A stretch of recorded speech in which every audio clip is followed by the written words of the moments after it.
Hello and welcome to the July 23rd edition of the Bub Reports. We join the civil society communities in Jamaica, Grenada, and the rest of the Caribbean in remembering the late Beverly Sinclair, who passed away in her native Jamaica. Beverly was a standard bearer for quality and unbiased journalism in an era of eroding media standards and disinterest in the profession. She was also passionate about civic education and imparting knowledge on issues of national importance with clarity.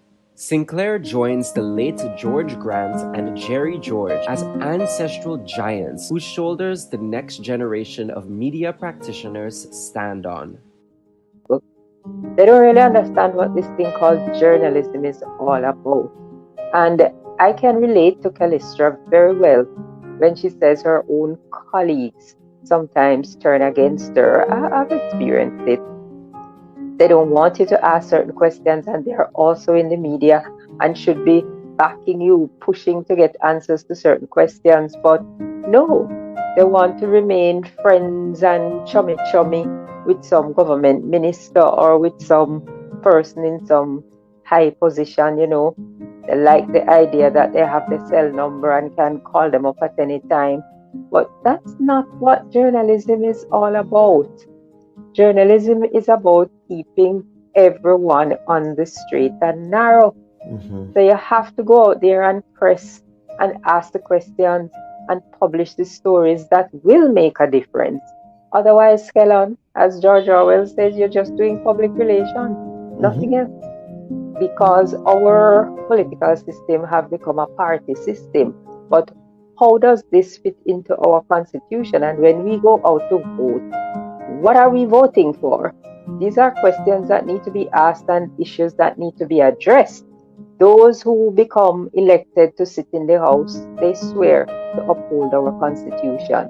And I would like to challenge whether 30 or 45 or any number of them that are putting themselves up for election. How much of the Constitution do you know? What do you know about the Constitution that you are swearing to uphold and to fairly distribute across the length and breadth, as we often say, of Grenada? Also on our program, we talk Carnival with some of the players who make Carnival happen through music production and promotion. Some citizens have expressed the view that Spice Mass 23 is more of the same, and that the stated goal of evolving the festival into something different is missing the mark in some key areas. For example, some cultural enthusiasts like Oswald Pele Dabo said on social media recently, quote, "Some of our soca artists don't understand the assignment," unquote. Some added that the quality of soca is not deserving of the increased prize monies to be paid out after the year's Soca Monarch competition. One MC at the Fisherman's birthday celebration in Guave also became the center of controversy when he chided an up-and-coming soca artist for a poor quality song he performed at the event. Finally, residents who live in the communities surrounding the Carenage Bay in St. George's are fed up, frustrated, and angry over law enforcement's failure to enforce Grenada's noise ordinances after dark. This issue is more prevalent with party boats that dock on the wharf. Patients and staff at the General Hospital have also raised concerns about the state of noise affecting the hospital late at night when the party boats return to port. Tell me what? Whole vicinity of people they have to pass, load on your music. You don't come up from the hospital with patients and doing this kind of noise around. But I think government stopped them already, you know. Well, no, there's supposed to be a law, but they're not following the law. Government, I think the police and them stop these people from doing No, that 20 times. But they will listen. You know? Well, that's great, man. I'm going to talk to his partner here. You're telling me about last night. Yeah, well, that wake me up 12 o'clock. And now at the time it was 12. I thought it was morning. I thought it was loud. Yeah, they playing it real loud in cute side. It was real loud. That cruise last night. Waking up people, they were supposed to be making a night, it's late night. Yeah. When they reach outside, they shoot. You ever think like when they reach Friday, they only get the last piece of heat. Yeah. Yeah. Like they want the last piece of bacchanal, right everything there. Yeah. Yeah, boy. So you don't mind me using this? No. Yeah, okay. Because I was there last night, they lie down and I can't do Lord. And dancehall they was playing, was dancehall music here. And you know dancehall a bass. Right. You know the music among these Right. soca. Yeah, that wake me up. That's terrible. Okay, thanks. Yeah. Thanks, man. Section 6 of Grenada's Noise Control Act states that a loudspeaker shall not be operated in a street or public place between the hours of 11 p.m. and 7 a.m. unless permission is granted by the police commissioner. However, Section 7 of the Act speaks to the abatement of nuisance. It states, quote, where the Commissioner of Police is satisfied that noise amounting to a nuisance exists or is likely to occur or recur or continue in an area of the state of Grenada, the Commissioner may serve a notice requiring the abatement or reduction of the nuisance or prohibiting or restricting its occurrence or recurrence or continuation, unquote. We welcome our guests, community activist and Carenage resident Anthony Howard, creative professional Ricardo Keynes Douglas, former Spice Mass CEO Dexter Mitchell, and music producer Nordley Frederick. Here now is our host, Dr. Kellon Bubb, with the week's editorial titled Heralding Indigenous History in Grenadian Schools. I am Rion Charles. Thank you for joining us.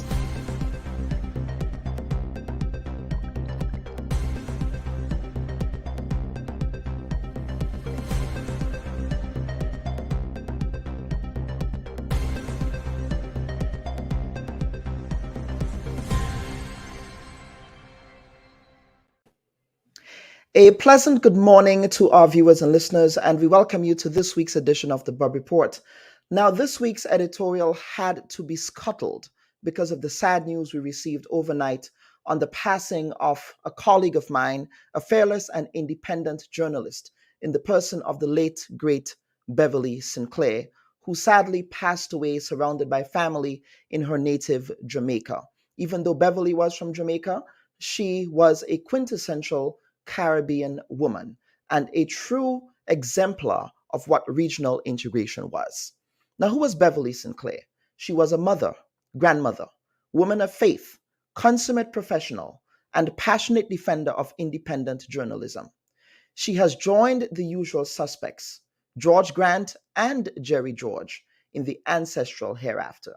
In fact, they were the ones who produced the very popular Make We Chat program on George Grant's Chime FM. Throughout her career, Beverly held power to account through her no-nonsense approach to journalism. She attempted to uncover the truth, even if those in power sometimes attempted to hide behind falsehoods. She expertly sorted fact from fiction and encouraged this new generation of journalists, and I use that term loosely, quite frankly, to stick true to the ethics that guide the profession, even if her advice at times fell on deaf ears. Integrity was essential for Beverly, and she investigated issues thoroughly in order to find the truth. A journalist with integrity like her was not bought, swayed, or influenced by any politician. In fact, like the great late Shirley Chisholm, she was unbought, unbiased. In essence, she did not fall prey to the eater food journalism that is in vogue these days in the Caribbean. Beverly was free from any chains that could prevent her from shining a light in dark places, digging where others didn't, and holding the powerful to account. We extend our deepest and sincerest condolences to Beverly's family, and may her soul rest in peace. And here to pay tribute to Beverly are two civil society actors, because Beverly was much more than a journalist. She was also a passionate defender of constitutional rights and freedoms, fundamental rights and freedoms, and she was also an active member of the Grenada's Independence Committee on Constitutional Reform, That's the Independent Committee, sorry, on Constitutional Reform. So I'm going to welcome Mr. Loftus Durand, who is joining us from Dominica, because as I said in the intro, Beverly was much more than a Jamaican. She was a quintessential Caribbean woman. And young Jada Glean, who is joining us from Grenada. We're having some internet issues with Jada, but we will attempt to press on. Mr. Durand, I would want to begin with you. This is certainly sad news developing overnight of the passing of our dear sister Beverly. Your initial gut reaction. Yes, Brother Kern Bob, a special good morning to you, your many listeners, also to my fellow panelists here on this broadcast. Yes, it took me by somewhat of a surprise night, and getting that news from someone, basically that or alerted me of the fact that our very dear Beverly Sinclair passed. I know that she was ailing for some time, but death is like an enemy, or death is an enemy rather.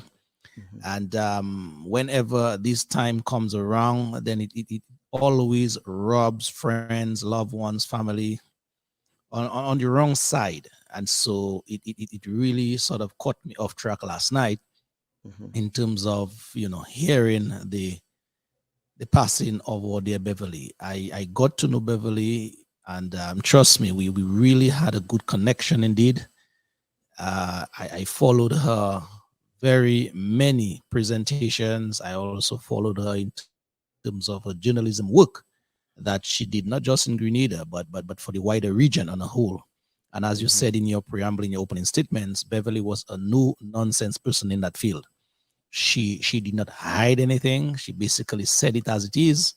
And so some may have loved her, others may have hated her, but at the end of the day, she really epitomizes the true essence of what a journalist is supposed to be, that further fourth estate, as it were, bringing the facts, the unadulterated facts to the people. Beverly will be missed, I can tell you that, but may her spirit linger on for a very, very long time with us.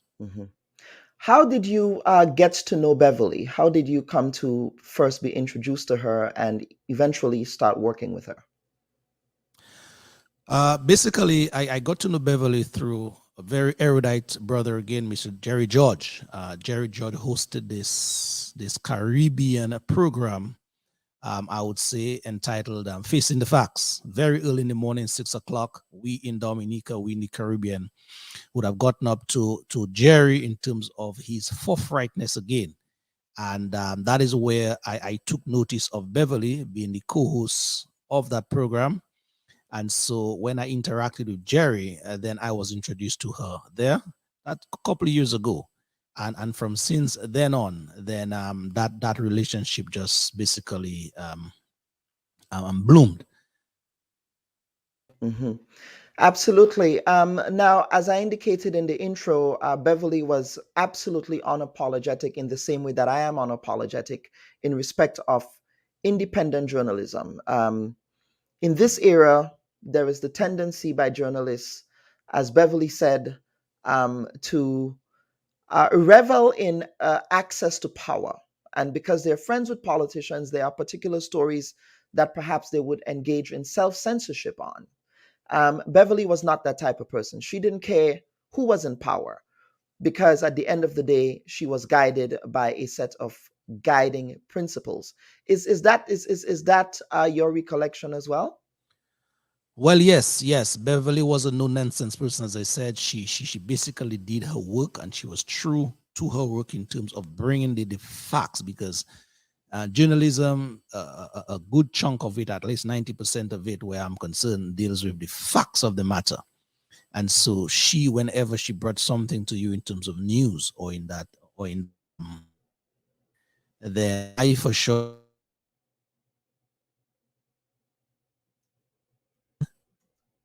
did it to the best of ability through voice, sifting through the want of a better term, the not good, and bringing out the good, bringing out the best in whatever she was reporting on. She too, she was very thorough in that she was no fly by night journalist. And so yes, we indeed and truly lost a true gem. Claire, she left something for me to emulate, others as well to emulate, and so that is where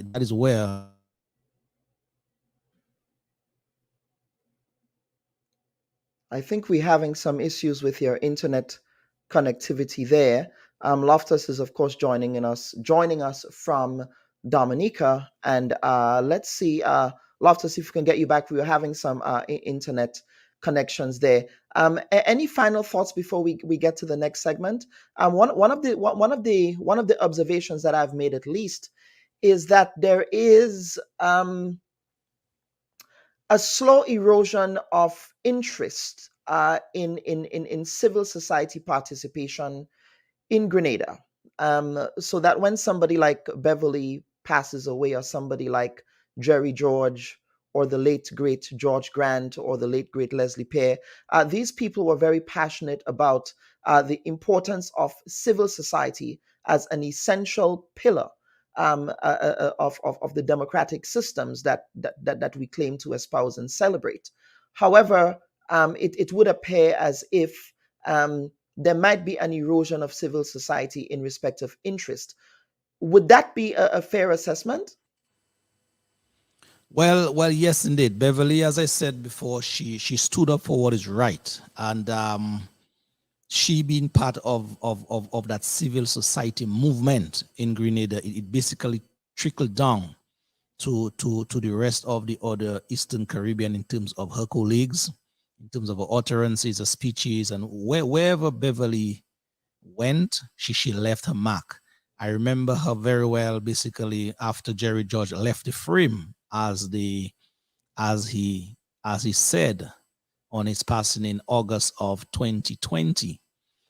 So Beverly entered into the picture in a more commanding position as host of that program, and then voila, Beverly basically she grew over the years, and a number of persons in the Caribbean region, or even further afield, I must add, basically got to love the lady, the journalist, the mother, the friend, in terms of in the name of Beverly Sinclair. And yes, just to conclude here, she played a pivotal role in civil society organizations, basically talking, giving advice, whatever it is, as I said before, finding the facts on any matter. That is where Beverly basically is the game, especially in the field of journalism. So those of us who are activists for change, for the better for our countries, then for sure Beverly will be a voice that will be missed among us.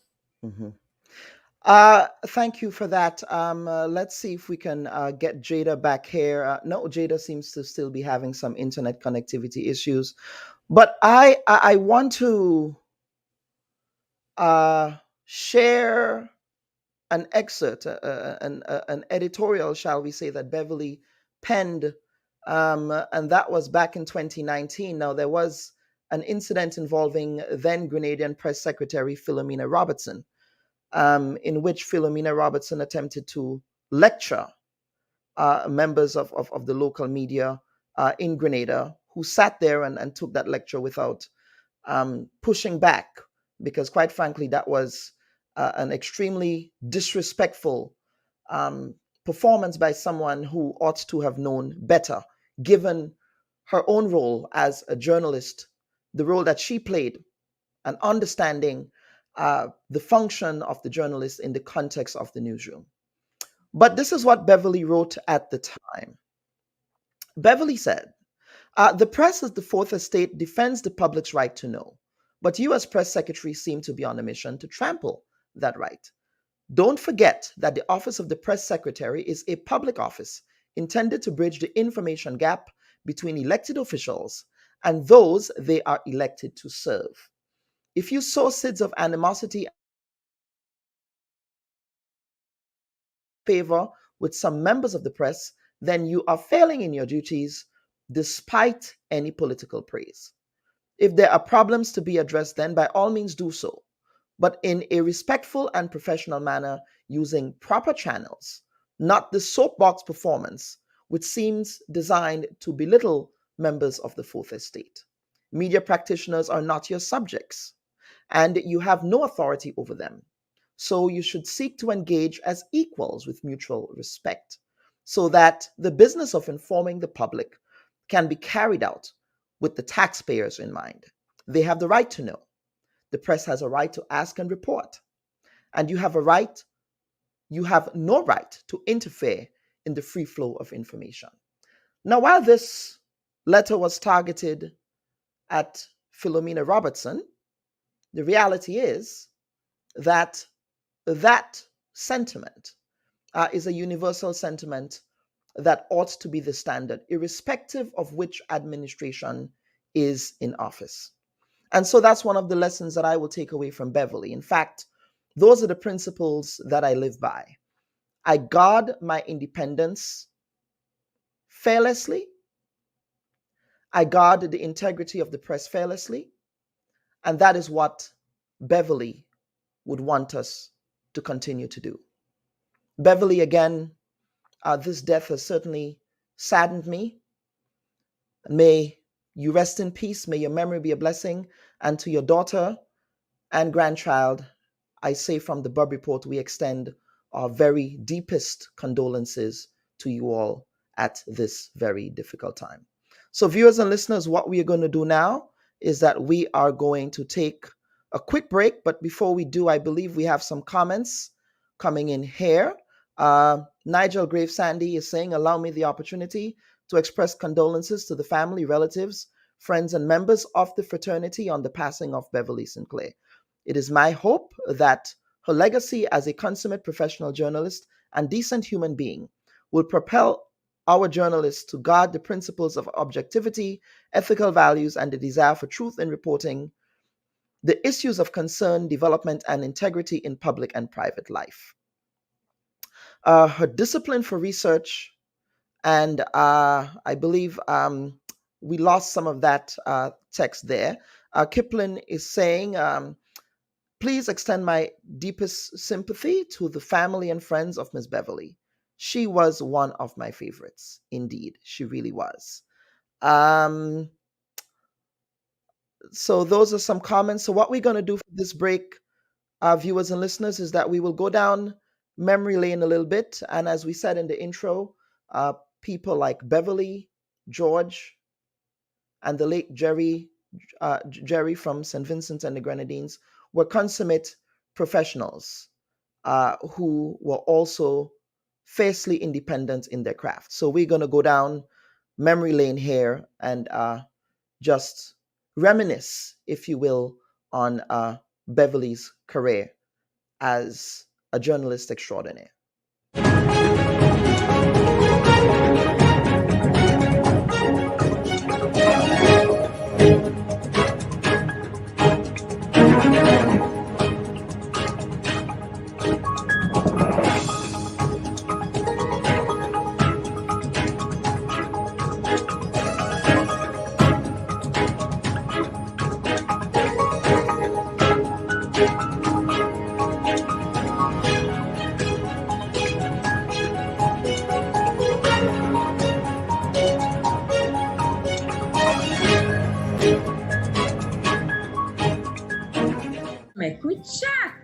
And over there at Master Control, we have George, good old faithful George.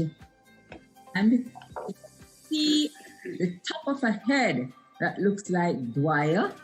Now, yeah, I was reading something, sorry.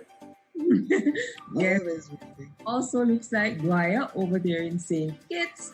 We see Catherine. I always feel my heart warm and swell when I see Catherine, which is every day, because I know that Catherine has to get up at 1 o'clock in the morning to join us. No problem. I love it. Yes. And it's a joy. And we love having Catherine. It is such a joy to see the dedication. And of course, I'm yours truly, Beverly. Yes, sir. This group of suspects who talk about a lot of things that other people do not talk about. I get reviews, I get reports everywhere I go, and I know George does too. You know, people tune in to me and they hear things they do not hear elsewhere. And look at that suspect from St. Vincent just sneaking through the back door. Or was it through the window? But wherever he sneaked in, he has snuck in and he's here. So we welcome Mr. George from St. Vincent. A regional airline of this kind, this is not anything which is going to make money. This is a service which has to be provided, and we seek, if we can break even with this service, fine. But you cannot make money of this. So you can't use the same investment criteria which you would use for a hotel, a beer factory, with great respect.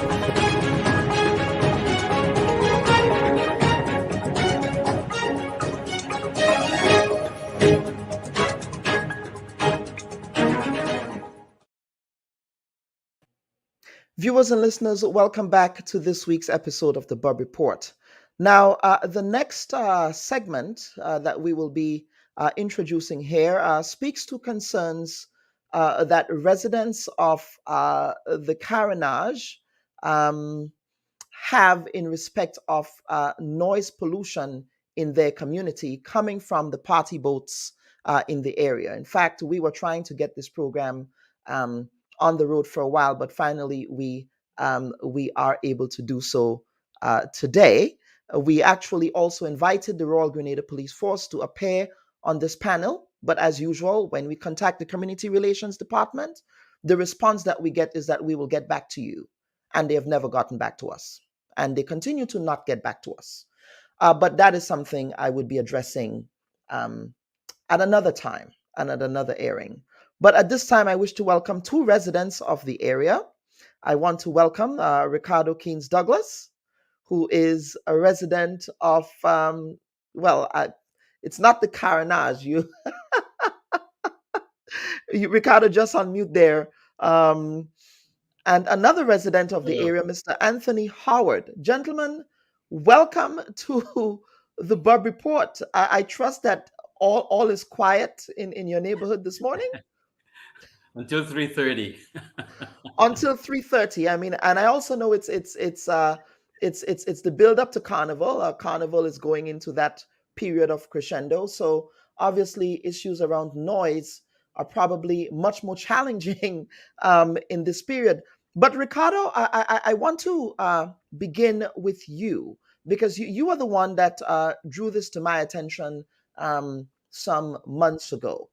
You indicated that you have actually held conversation with members of the Royal Grenada Police Force, but that the RGPF doesn't seem to be enforcing best practices around these party boats when they come back into port.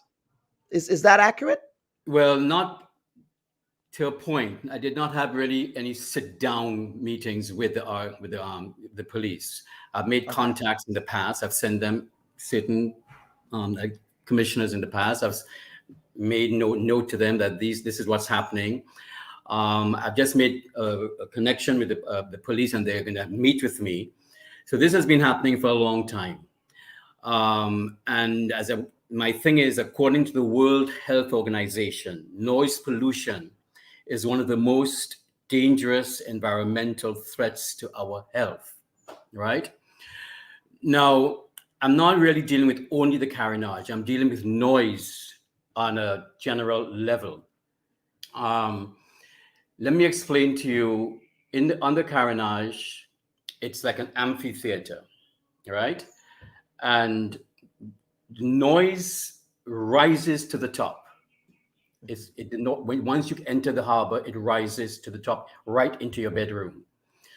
No, I don't mind boats during the day partying, doing this stuff, but when you come in at 12 o'clock in the night to a residential area where people are sound asleep, we have elderly, we have people who are sick, we have youth, we have people who are working on the shifts, and it's blasting. You literally jump out.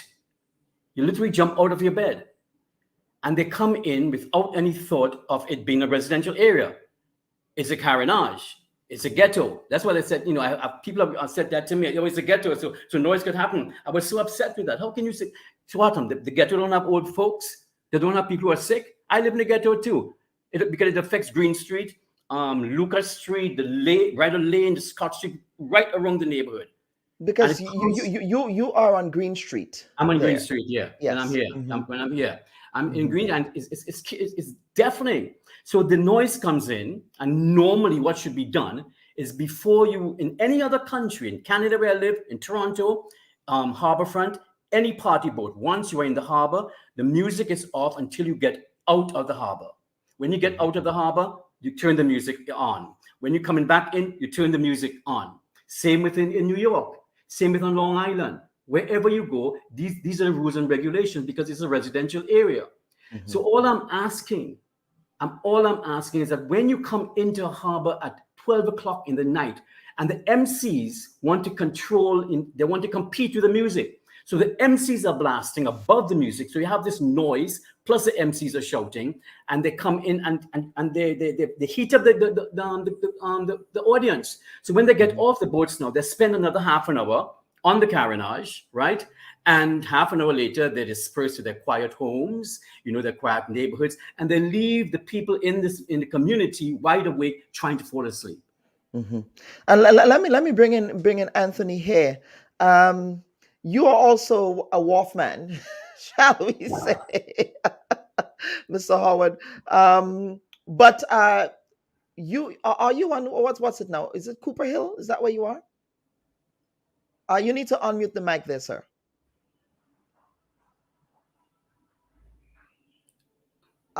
It's a little button at the very top of the box there where it says unmute.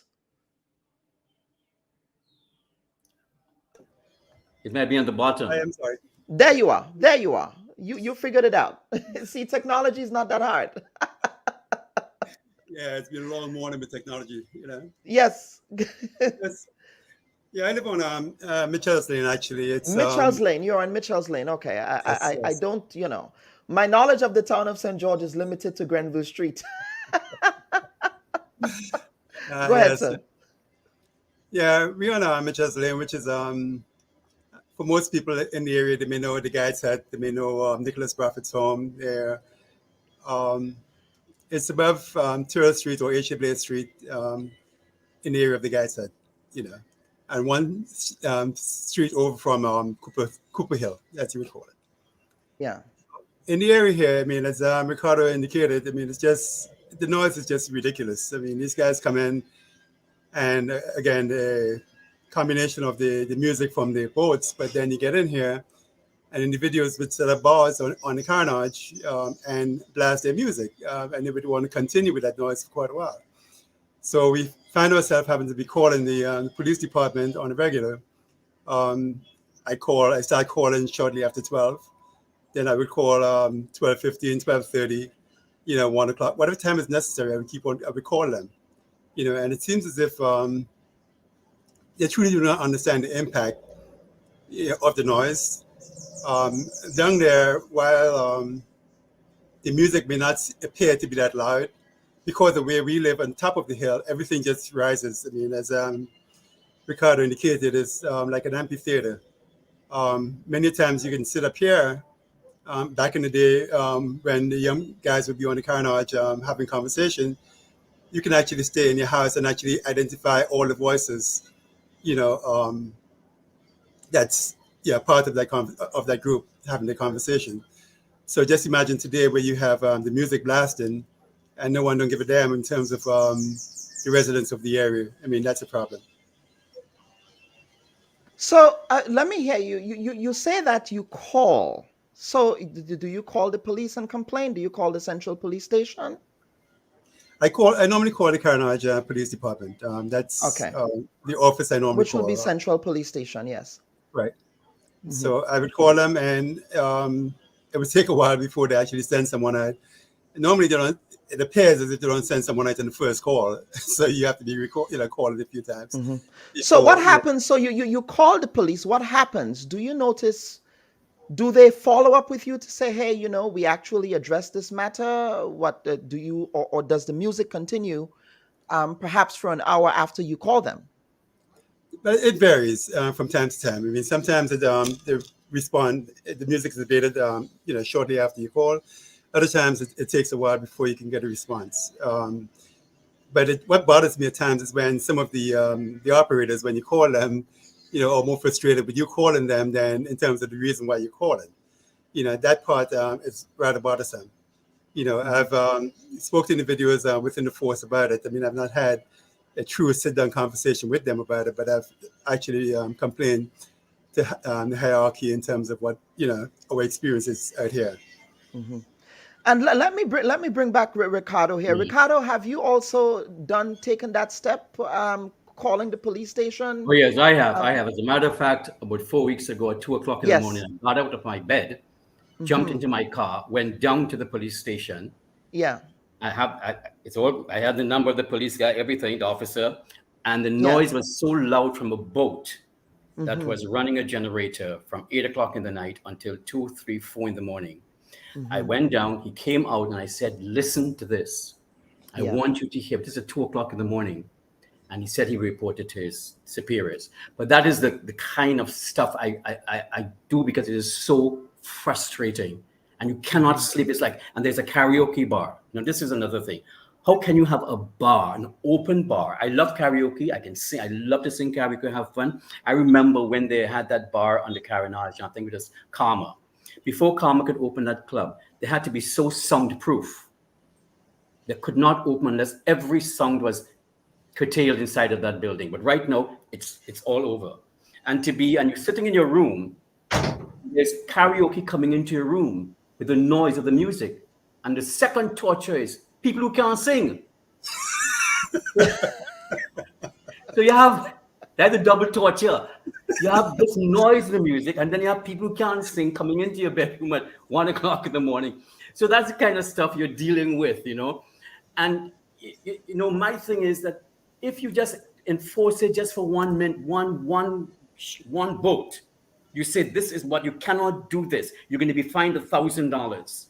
Whatever it is, you do it 1 or 2, 3 times, I promise you they won't do it. But it has to be with the police, because a well-run society depends on education and enforcement.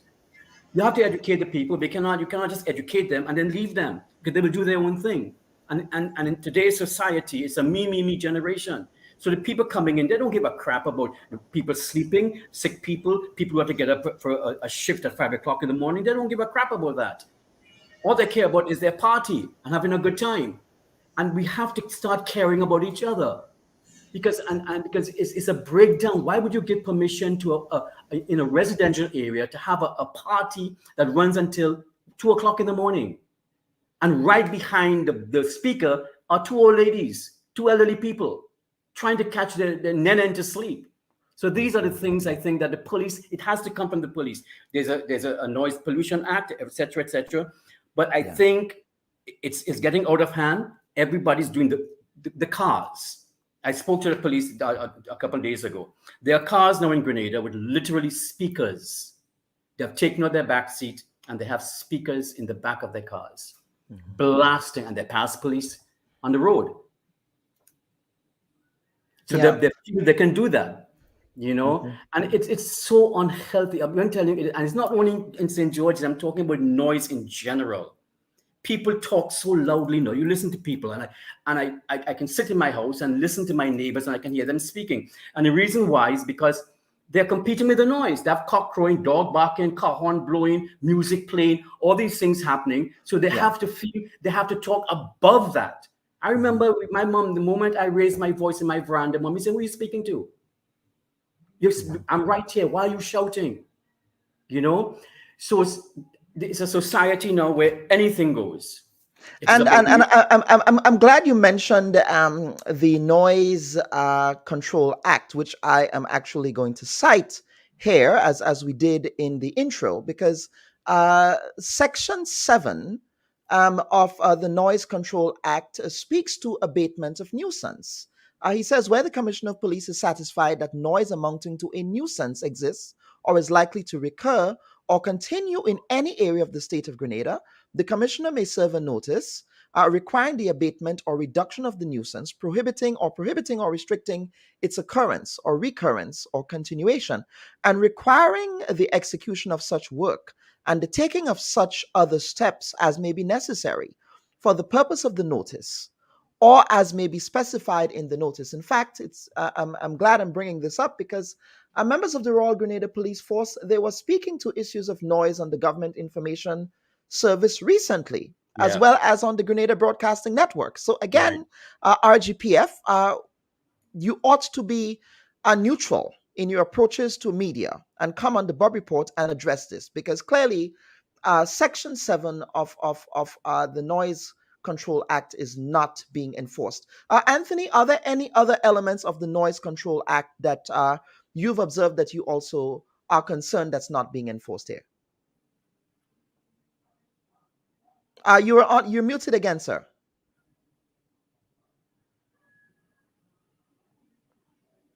We'll wait on you. We'll be patient.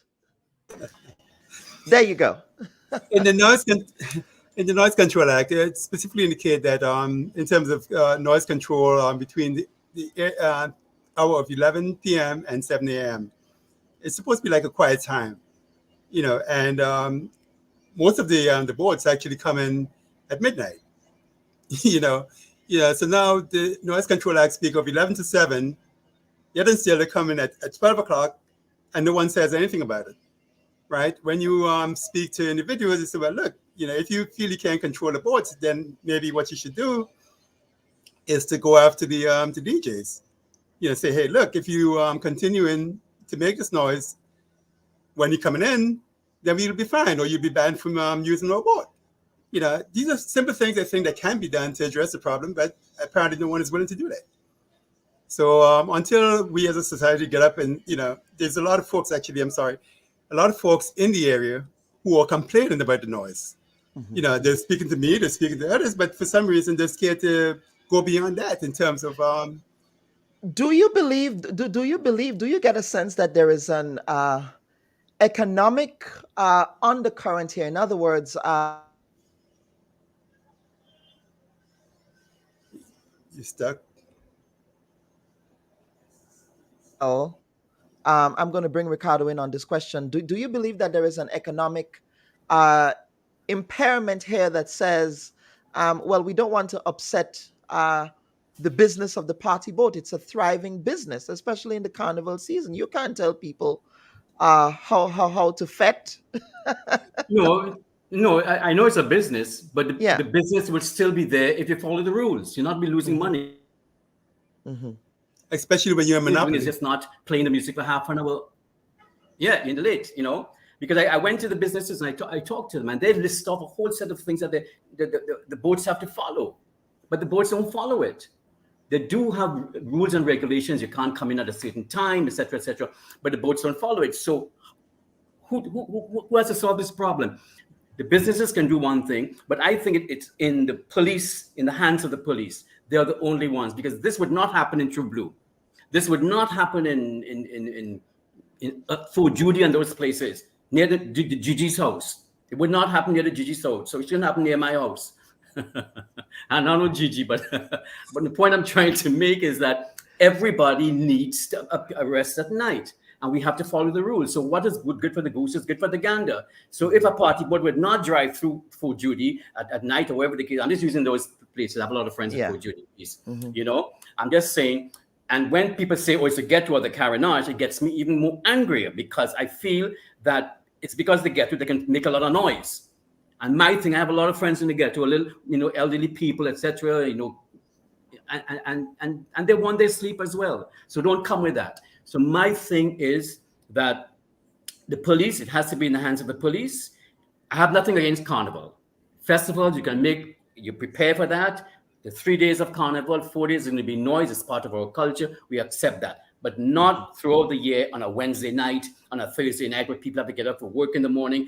Sunday. When you think on a Sunday afternoon, they have boats that come in, or catamarans that park right in front of the fire station, and they play their music. No, you are coming from church, you're sitting at home, you can't listen to your TV, you're having your dinner, and you have this booming stuff outside. You have to talk above the noise.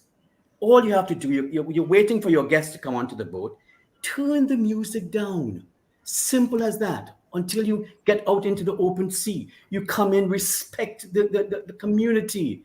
We are residents. It's a residential area. And my thing is, people just don't care anymore on this island. Everybody. It's to stick a pin there, Ricardo, because I want to give our viewers and listeners a flavor of what that noise sounds like. And this video was taken at 1 a.m. in the morning, 12:30, 1 a.m. in the morning, when people are supposed to be. And this was on a school night, by the way. This is not in this period. So let's start taking this.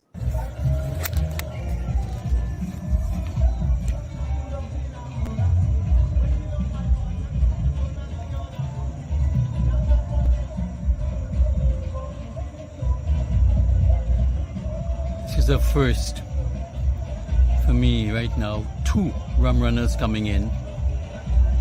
12:10. This is the noise we're hearing. 2 rum runners. One is docking at the fire station, and one is docking in front of Rennick and Thompson. Now this is crazy. This is what the neighborhood has to deal with. Every time the rum runner, the party boats go out.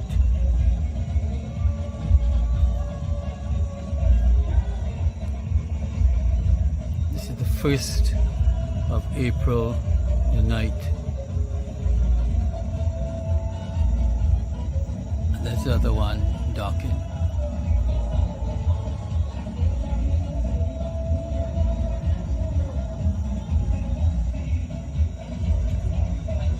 Fire station, front of Rennick and Thompson.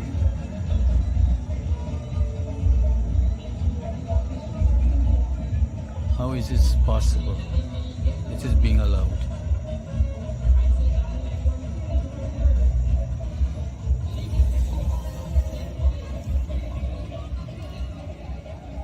This is from inside my house. I'm hearing this noise. So it's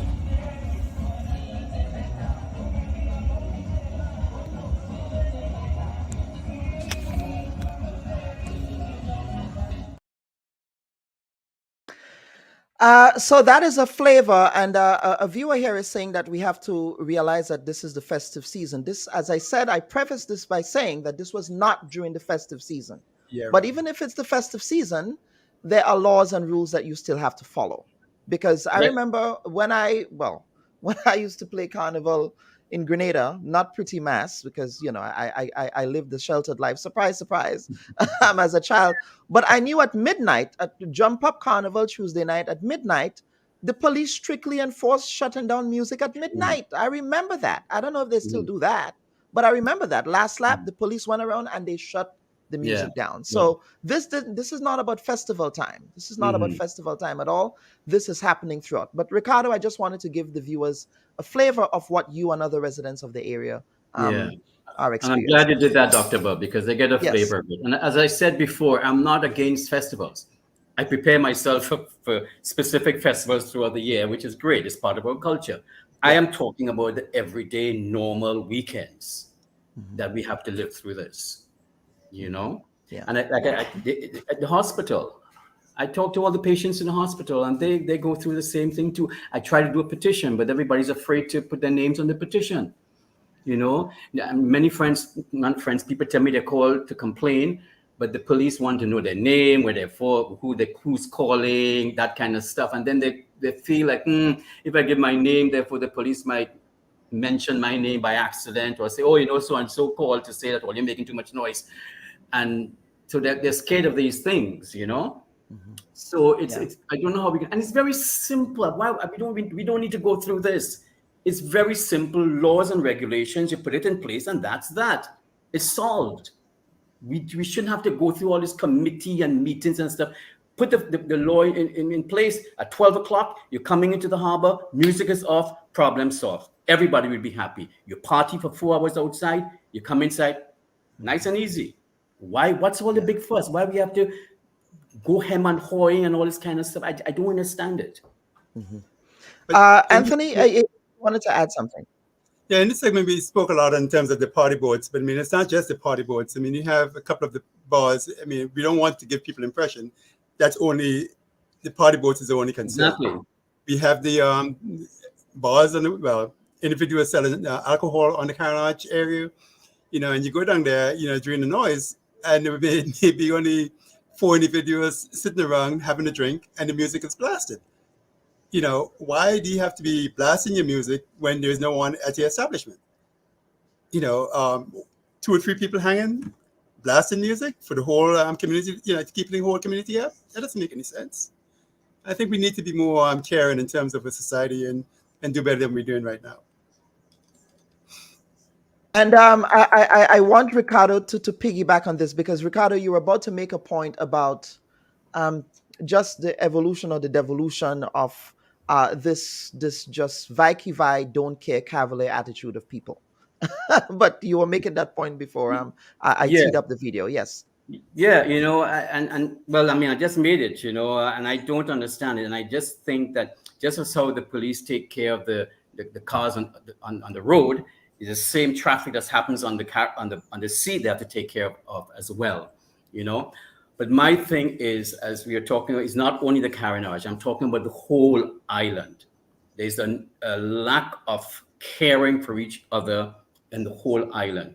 Nobody wants to talk. Everything is a fight. Everything is a pulling a gun or a knife or something. Nobody wants to sit and talk things out. I don't know if there's a tension that's happening that's really scary these days, and it has to be curbed. Why is there this breakdown of society? Why would you want to blast your music and you're 5 people in a bar and it's just this little area here you're dealing with? Why do you want to deal with the entire community? Play your music into your little segment wherever you are and be happy with that. But and you talk to people and they give you crazy, they just don't care. I went to the boats. To be honest, I went down to one of the boats, and I must admit, the following night, he turned the generator off. But his argument was, the people in Dabo, they're dealing with Grenlec noise. I said, well, first of all, I think Grenlec was there before most of the people in Dabo. I think that's what one of the Dabo people told me. I said, that's okay. I mean, but that's Grenlec, that's a Dabo community.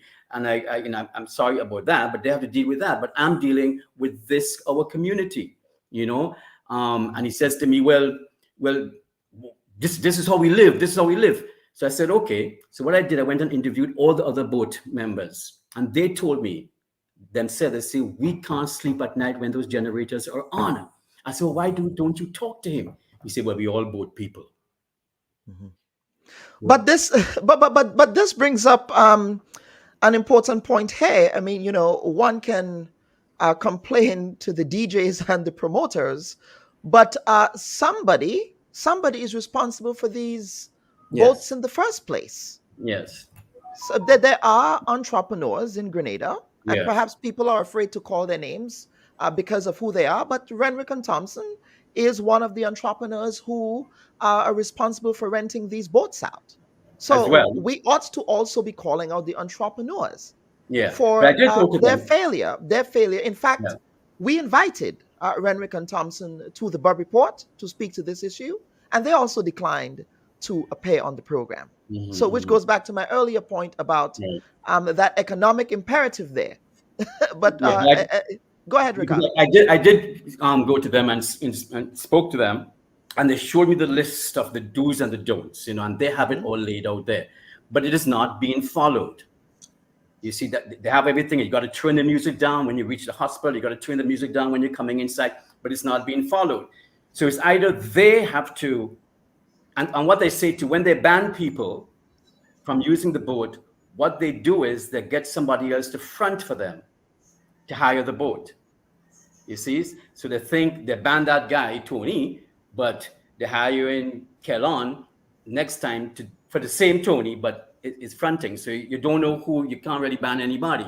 So what they have to do is start fining on that night. When you come into the harbor and the music is on that loud, you are fined $500, $1,000. And trust me, 2-3 party boats get that fine, they would stop. Yes, go ahead. I think it's just a lot of piss poor excuses by some of these individuals, these operators. Yeah, there's money involved in it, but the reality is, I mean, we can do better than we're doing.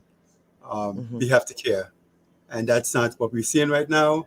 And until, the authorities and the owners of these establishments do something different, especially the authorities stepping up and saying, hey, look, we're not going to tolerate this. You look, for example, at the seatbelt law in Grenada when they implemented that.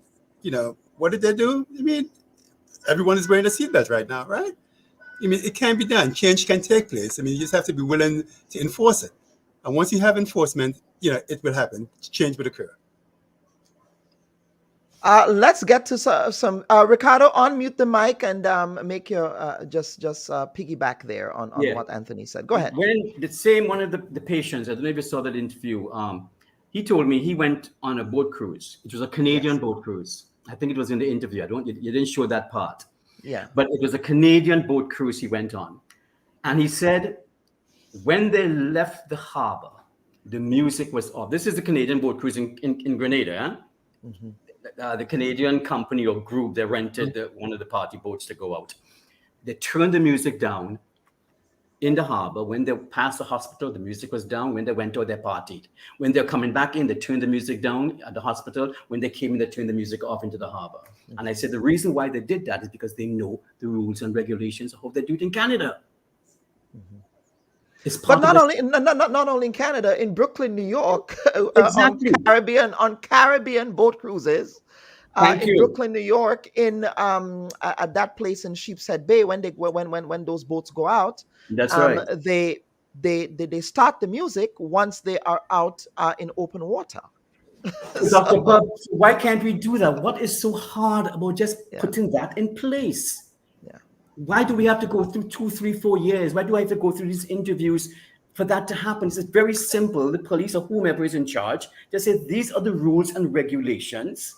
And we educate them what they have to do, and you enforce the law. It's as simple as that. And I cannot fathom why it is such a problem.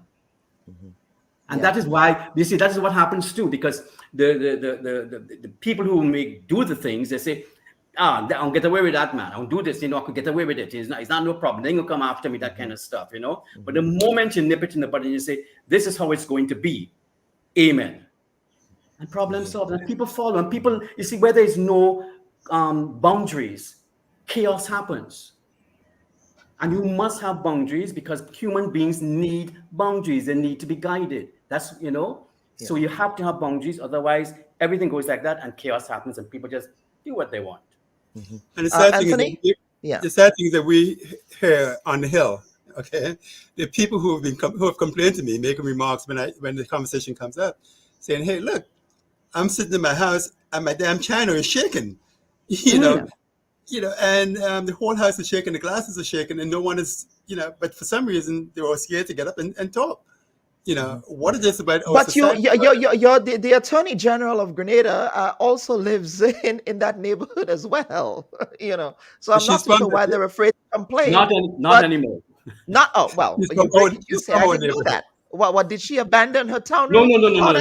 I'm just kidding. It's a joke. Her family lives there. Those NDC people don't get yourself all upset because I made a joke about the AG. You guys take things so personal. Her family lives there.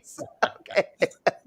But let's get to some viewer comments. Sue, hello, Sue. Good morning to you. I'm yet to respond to your messages on Ghana, but I will be doing that. I promise. Isn't the captain employees of R&T? And captain is the man in charge, right? Another viewer is saying a lot of the times the police themselves are ignorant of the laws and are unable to enforce them. So when you make them aware of law, many of them get offended. As a result, nothing happens. Well, the pushback there, Mr. McDonald, is this, that the police have been speaking about noise ad nauseum publicly. So how could they be ignorant of something that they're speaking about? Then that tells me that there is a deficiency in respect of how information around the laws of Grenada are transmitted to the rank and file of the police force. If you're making that claim here, let's get to another viewer comment. Shireen is saying Grenada's biggest problem is they accept such behavior for so long. That's because that became the norm. They're always afraid to speak up for what's right, but nonsense. They are quick to run up their trap. Let's get to and that goes to what you were saying, Ricardo. Let's get to another comment. A viewer is saying, I live in the Mahatman area, and the noise at the Bear Garden Land Sapine generates every Saturday night is ridiculous. During the activities, the area is supervised by police and a security officer. They shut down at 5 a.m. in the morning. So it does appear that it's happening in other parts of the country as well. Jennifer is saying it appears it's a problem on Grandans Beach as well. The boats anchor offshore and blast music. Toro Depredine, also a resident of the wharf, proud wharf man there, Toro. Good morning, Toro. Midnight because they said Ash Wednesday was nigh, and the playing and singing of all calypsos should stop in observance of Lent. Yes, that's the midnight enforcement there. Margaret is saying RKD is quite right. Nobody would go to Land Sapines, Fort Judy, etc., and make noise at that time of night, except that theory was just debunked here. People in River Road and Dabo suffer the same fate with events in the stadium and light pollution as well. My mom lives in the area where they are suffering. And the same thing with an ongoing Jab Jab festival every weekend with music pounding so loud that it shakes the house. That's a good way off from the sound source. They complained to the police, and in fairness, the police did come in that case. Janice is saying kite flying all night during Easter period is also an issue there, which we did not even address. But Ricardo, you wanted to add something. Go ahead. I'll just say the same thing with the stadium. The noise is rising from there. But what's happening lately, they're getting permission to use fireworks, right? And I was speaking to the people in that area as well. And they were telling me that the fireworks, and they don't do it at one time. So they do some fireworks at 1 o'clock. Pop, pop, pop, pop, pop, pop, pop. Then an hour later, they do more fireworks. Pop, pop, pop, pop, you know? So you fall asleep, you get up, you fall asleep. So I don't understand how these permissions are being given. Because when you use fireworks, it has to be managed, right? So why would you be doing fireworks at 4 o'clock in the morning, at 5 o'clock in the morning, coming from the stadium? No, I am not against partying. I don't want anybody writing me emails and that kind of stuff. I love a festival. I am saying there's a certain period for noise. When I say you can blast your music, 11 o'clock, there should be a shut-off point. You have to think of the community, things like that. If you get permission first of all, I think in the same Noise Pollution Act, you cannot open a club, the music 200 yards or something like that. I didn't get from a residential area. There were two old ladies, I don't want to say elderly people. They said to me, Mr. Katie, the noise is right behind my bedroom. I wanted to cry. They're in their 80s. Now, how could you have a club blasting at 1 o'clock in the morning behind a residential house? So these are the things I think we have to look into. The mufflers, the motorbikes, they are fixing the mufflers to make, to make that crazy sound now at night, you know? And I don't know if that's permission. I don't know if that's legal, where you can change the mufflers and stuff like that. But all these things have to look in. And I'm just saying it is very simple. We're making a molehill out of a little ant, out of nothing. All I'm saying is put the laws in place, enforce it. People might get upset for 2 months, 3 months, but they will fall in place, just like how they got upset about the seatbelts, as Tony was saying. That's all. I don't know why it is so hard. Very simple. Mm-hmm. And let me tell you quickly. Go ahead, Ricardo. Yes. Who says? That's the World Health Organization, right? The noise is like decibels. It goes from 0 to 65 decibels. So anything above 65. When it goes above 75 decibels, that is very painful, and people don't know it's affecting their ears. If it goes to 120, it's even worse. It is recommended that noise in the day be set at 65 decibels and at night at 30. Most of those stuff that's happening is about 200 decibels. Yeah. It's about Way, 200. way above the acceptable limit. But I Way want us above. to cite section 16 and 17 of the Noise Control Act. It says, subject to section 5, no person shall operate or continue to operate a loudspeaker or musical instrument in such a manner that, by reason of the level of noise emitted, unreasonably disturbs persons participating in religious meetings, but B, especially for this conversation, persons living or residing in the neighborhood.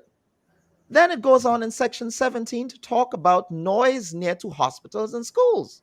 No person shall operate a loudspeaker or musical instrument, A, within the compound of or near to a hospital, health center, clinic, or premises used either ordinarily or occasionally as a daycare center for young children. It then goes on to state that within the compound, so in such a manner that the level of noise given off from that loudspeaker or musical instrument unreasonably disturbs any person in the hospital, healthcare clinic, or daycare center.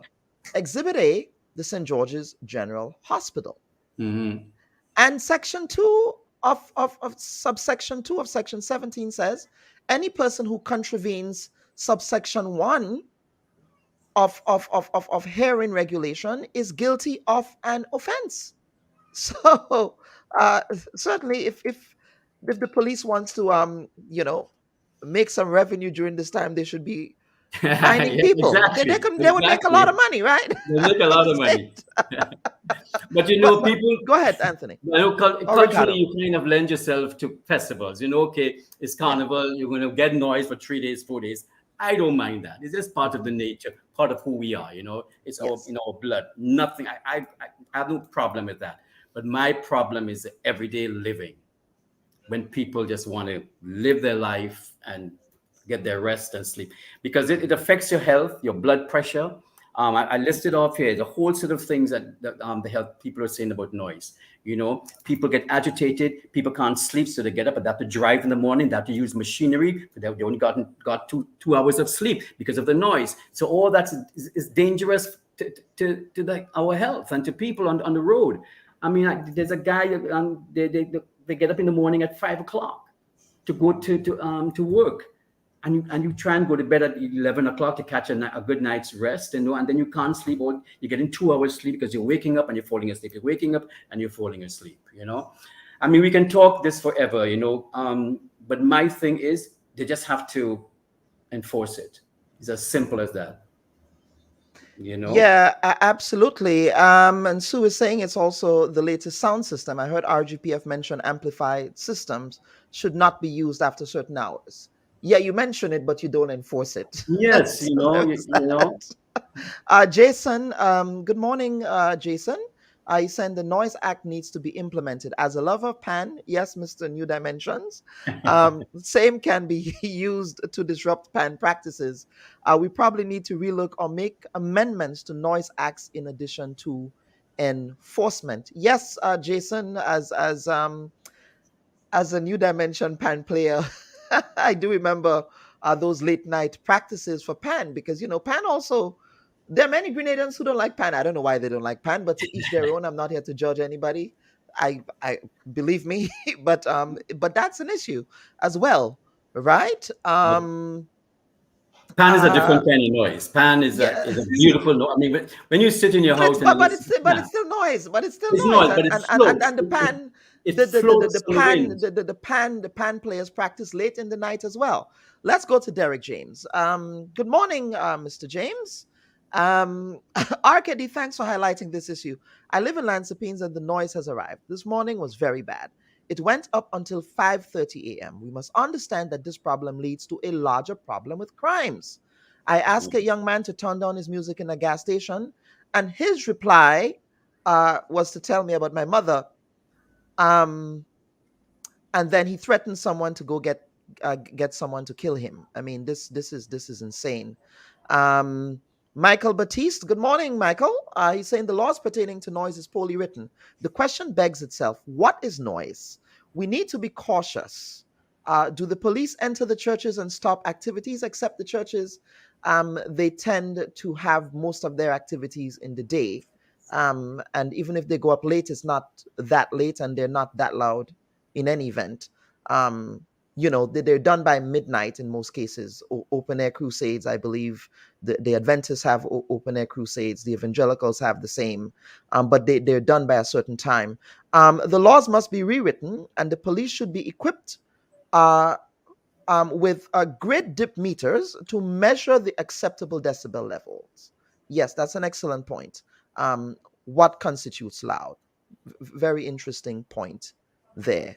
Okay, gentlemen, we have exhausted this conversation. But it's a very important conversation that we needed to have here. So are there, before we get to the next segment, any final comments as we wrap up? Of course, we are in the festive season. So perhaps I would suggest earplugs. That's what I use when I go to Trinidad for Carnival, because the noise from the DJ is even when I come to Grenada as well for Carnival, you realize, wow, this is actually really loud. And it's as you get older, you realize, Ricardo, just on mute again.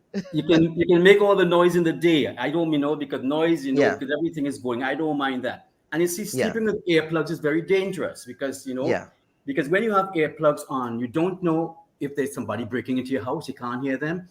If there's a fire, somebody shouting, fire, fire, and you can't hear them because you got your earplugs in. You don't know if you have an elderly in the house and they're calling for help, but you got your earplugs in. So it's very, very dangerous. I know it's easy to use the earplugs in the day, but I don't like to sleep with earplugs because I need to be aware of what's happening around me, Yeah, absolutely. Yep.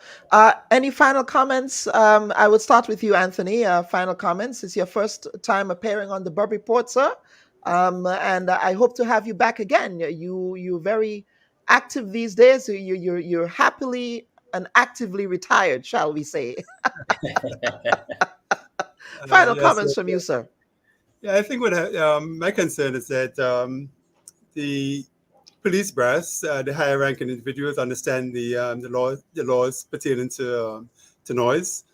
I think it's they need to do more training of the younger officers, let them know, what's required of them in terms of enforcing the laws that's on the books. I think once we get that, and more education of our people, let them know, hey, look, this is unacceptable. Let's be, let's show some concern, to our neighbors. I think once we start doing a lot more of that, I think things will change. I'm an optimist. I think eventually our condition on the ground here in Grenada will change. Striking a tone of optimism there, Ricardo. Yeah, I'm optimistic.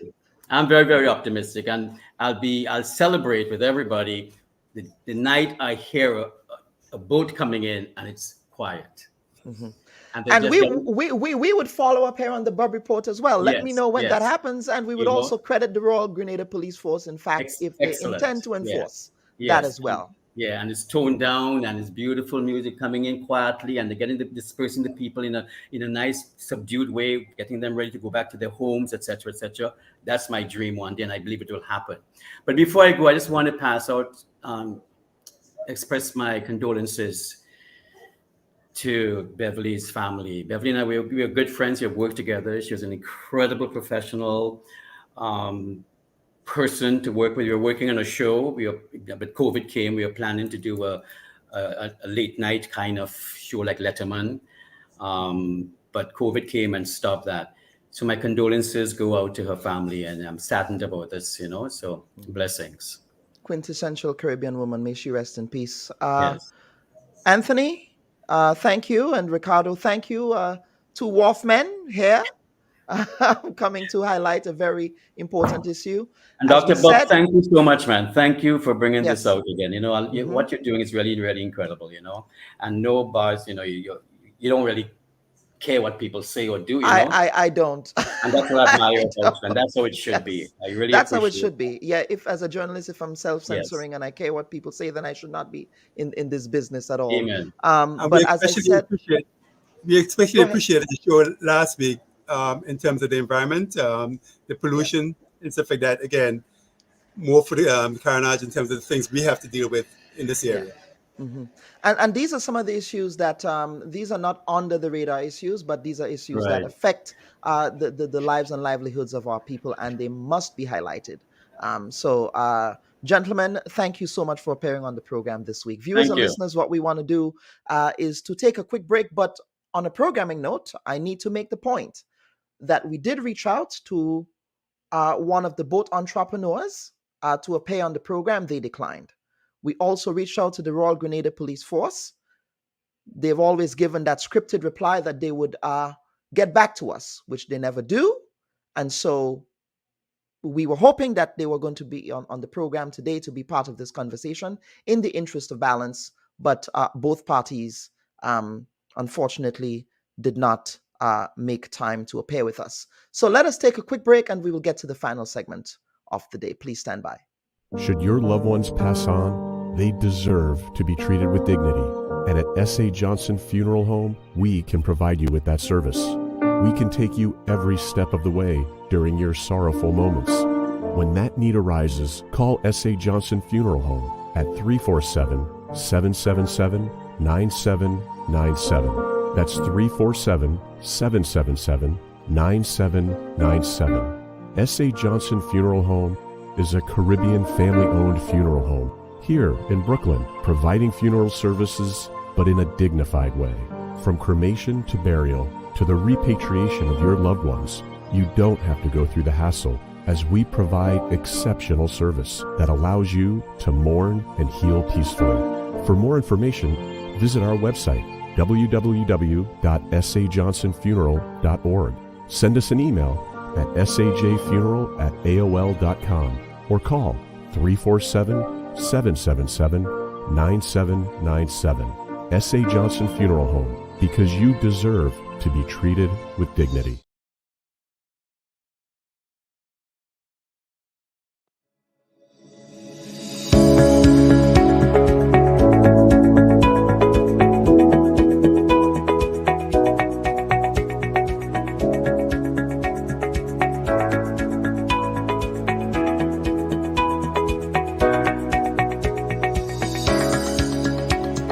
Hello everyone, I am Chantal McGuire, the local bred Grenadian actuary and asset liability management expert.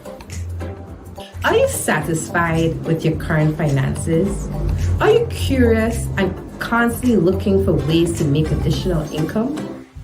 Join me on the Bob Report as we strive to empower you, our valued audience, to become more financially literate and help evolve Grenadians into a mindset that's investment focused and entrepreneurial. Literacy is about freedom. It's about being able to control your money and not letting your money control you. It's about foresight for a brighter future. Our core mission is to promote financial literacy and share money generating opportunities for everyone. Join us on the last Sunday of every month, starting July 30th, as we strive to provide the keys to financial freedom.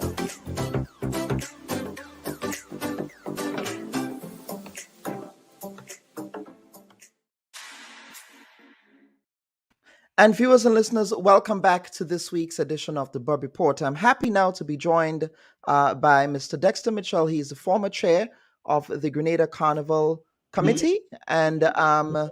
Nordley Frederick. I believe, Mr. Frederick, you're having some issues with hearing us. I guess you still can't hear us, but we'll be working on that technical issue there. But Dexter, I want to begin with you because I want to respect your time. We are counting down towards Carnival Spice Mass 2023. It is being dubbed as the Evolution.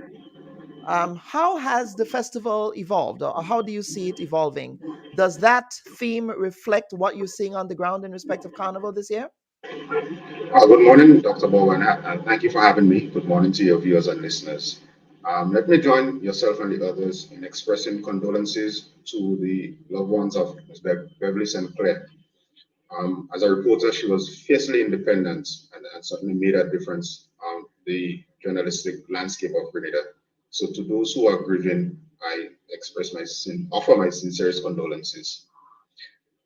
Just to clear up again the title, Dr. Bowen. I keep messing that up. You were the I know former chair of I'm a Grenada former Carnival, manager of the Grenada Carnival Committee and a former former manager. CEO of the Cultural Foundation. I never worked under the construct that is the Spice Mass Corporation. Okay, very My well. last stint in culture in Yes. employment was in 2010. To answer the question, I will probably broaden the scope a bit by saying that I don't think, to me, the jury is still out on the present grouping of the Spice Mass, the new board members, the new chair, new chief executive officer, and so on. I think we have to give them a chance to allow the season to conclude to see what the evolution is about, what the changes are. But it is my opinion, and I would submit that the construct that is the Spice Mass Corporation, to me, was a mistake in that it has not made any changes to Carnival. The Spice Mass Corporation came into being in 2011, and it was supposed to be an organization that dealt with only the execution of Carnival as a festival. So we had the Cultural Foundation and the Ministry of Culture dealing with things such as development of the arts, teaching cultural expressions in schools and so on. The role of the Spice Mass Corporation, as enacted by Parliament in 2011, was to execute the festival that is Grenada's Carnival. And I have not seen any significant changes over those years to suggest that that experiment has worked. Let me just say too, in 2009, with Mr. Hugh Dorland as the chairman of the Cultural Foundation, we paid a visit to Barbados to look at the construct of the National Cultural Foundation in Barbados. And when we came back, I developed a paper that suggested that the Cultural Foundation, the Grenada Cultural Foundation, should be the overarching body of all things cultural in Grenada, and everything else, as in Barbados, should fall under the Cultural Foundation. Ensure that you have the right personnel in place, a strong chairman, strong chief executive officer, strong board members, and then you have the subcommittees or the subsets, which would be Carnival, independence celebrations, and so on. All the major festivals, including Carriacou, including the festivals in Carriacou and Petit Martinique. Those recommendations were not taken on board. I think the model that is St. Vincent, where you have a corporation running Carnival, was followed. And so we developed the Spice Mass Corporation. But I cannot say truthfully that the Spice Mass Corporation as an entity, and I'm not talking about 2023, I don't want people to get the feathers ruffled and say that I'm saying in 2023 the Spice Mass Corporation should not exist. Yeah. But since 2011, the festival has not grown. Obviously, there is more interest because of the music and so on, but the execution of a festival, we still start shows late. We do not know how to properly execute a festival. And if you look, for example, Dr. Bob, at what St. Kitts has been able to do with its music festival and Dominica, even St. Vincent's Carnival this year, we are miles away from getting to that level. Let us talk about the build-up. Now, one of the issues that has been animating national discourse in the national community, well, two issues really, but we'll get to one because that sort of is representative of what would be in your wheelhouse, and that has to do with concerns over the micromanagement of one of the subcommittees of the Spice Mass Corporation, and that is the Carnival Queen Show Committee. Have you been following that issue at all? It would appear as if some of the volunteers decided to make a run for the hills, or shall we say that they've decided to not continue to prepare the young ladies for the Carnival Queen Show over an email allegedly sent by the Minister of Culture to the chairperson of the Carnival Queen Show Committee, bypassing that chain of command. And apparently the young lady who we attempted to invite on the program declined it to appear. But have you been following that at all? And is that just par for the course, the palace intrigue that informs Carnival? You know, they say Carnival is bacchanal. You must have some kind of scandal around Carnival time. It's unfortunate, and being around Carnival, having worked with Carnival and in Carnival, I was offended by that expression that Carnival is bacchanal. When we were working as a team, having a chairperson as Mrs. Jennifer Woodruff and other people who worked extremely hard, Mrs. Elizabeth Henry Greenidge, Jasper Price, and people of that ilk who worked hard to put on a proper festival. So to accept this mediocrity that there is always going to be some controversy or there is always going to be some bacchanal in Carnival, to me is frustrating and offensive. I have followed a bit, and you made a very good point, Dr. Bob, that there's a chain of command. So I don't know, and if it is true, why the minister would send a letter to a subcommittee member when you have CEO and a chair of the Spice Mass Corporation. What I can also say is that for the first time in many, many, many years, and even when I was managing, we saw a heightened interest in the National Queen Show. People were actually purchasing tickets and expressing an interest in going to the Queen Show. And it was looking as though whatever was being done, the preparations of the young ladies, the advertisement and the marketing of the show, the social media engagements, was generating interest for the average Grenadians. People who would never before expressed an interest in Queen Show were telling you that they were making a commitment to go to the Queen Show. So it means that something was being done right. Now, whatever transpired behind closed doors to cause the young lady to have to resign is very, very unfortunate because, and I hope it does not happen, that this resignation affects the attendance and the quality of the show. You know, in our own Carnival, the Queen Show at times was seen as a comedy show. People actually showed up to see what mistakes the young ladies were going to make. Yeah. Now we've had these quality events leading up to the Queen Show. We have tea parties and fashion shows, and the young ladies doing things on their own in the communities and so on.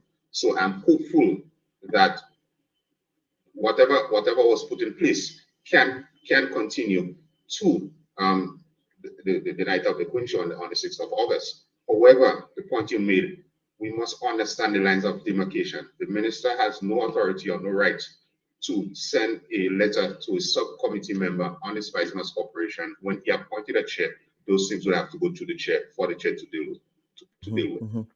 We are actually going to reach out, and I'm telegraphing, I'm serving notice to the chair of the Spice Mass Corporation that after Carnival, during our postmortem conversation, that is something we are going to talk about. Now, let's go on to talk about quality of soca.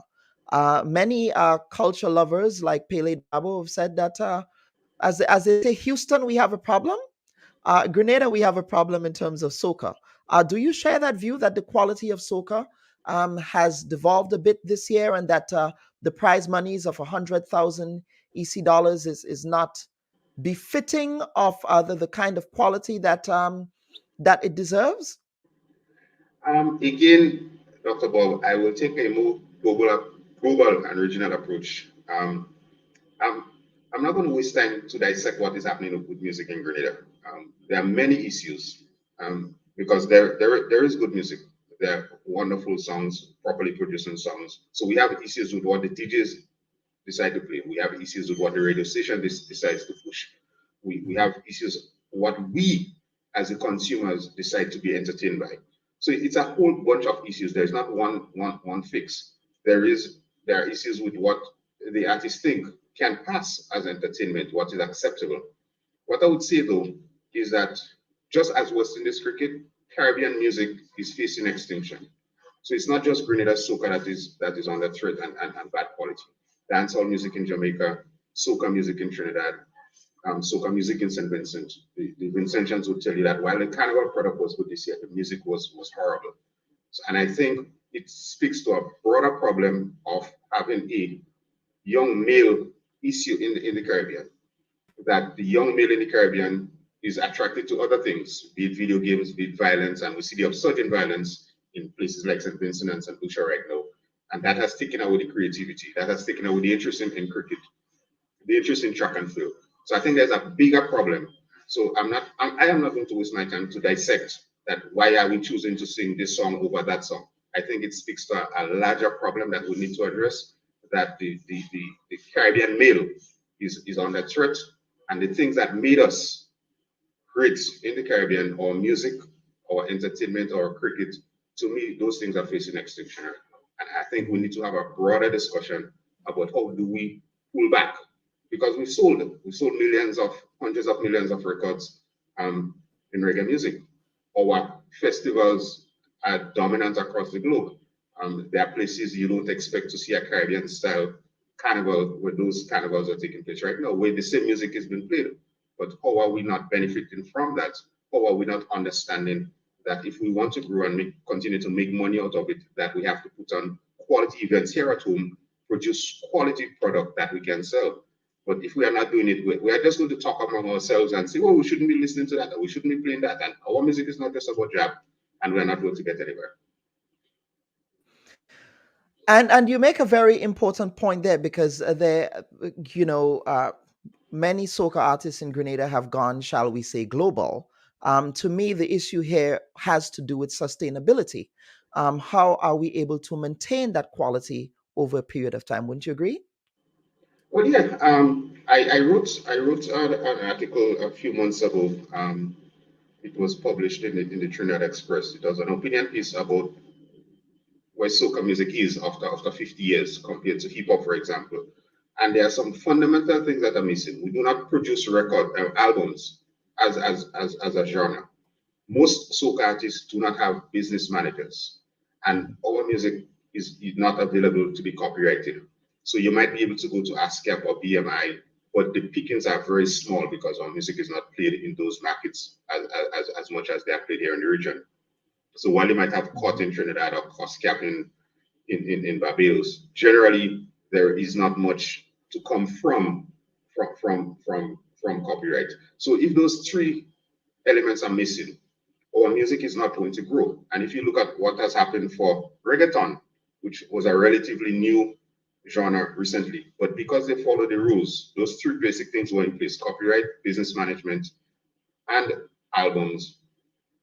Afrobeats, which is the new upsurge now, the new happening right now, again is following the formula for success. Soca music and the soca artists have told themselves, we are not going to do that. We're not going to copyright. We're not going to have managers, and we're not going to produce albums.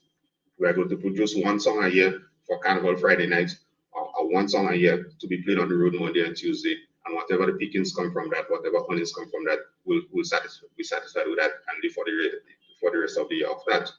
That is not going to work for the success of the music. And as you said, Dr. Bob, sustainability. How many of the artists can go on stage and perform and command a stage for an hour? Mm-hmm. Look at where music has gone. Like I said, I really didn't want to delve too much into our music, but you have songs that are less than 3 minutes. You have songs that are a verse and a chorus. And in some cases, not even a chorus, just a series of hook lines. That is not sustainable, and that is not going to get us anywhere. Mm-hmm, mm-hmm. But producers, and we have a producer here, Mr. Frederick. We're trying to get his audio situation sorted. But what does it say about how the sausage is made, if you will, on the back end? Right?